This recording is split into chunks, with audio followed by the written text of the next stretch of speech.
4646 جو ہے وہ حدیث سفینہ ہے 30 سال خلافت والی، اور یہ 4656 ہے. میں نے یاد رکھا یہ 10 ایڈ کر کے آتی ہے.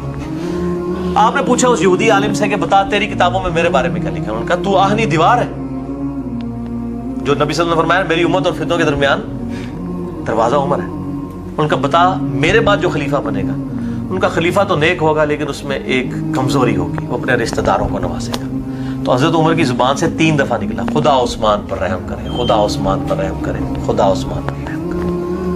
یعنی حضرت عمر کہ مطلب ان کو یا آپ کرامت کہہ لیں یا ان کا ایک ویژن تھا، ان کے ذہن میں تو تھا نا میں نے کون سی کمیٹی بنانی ہے.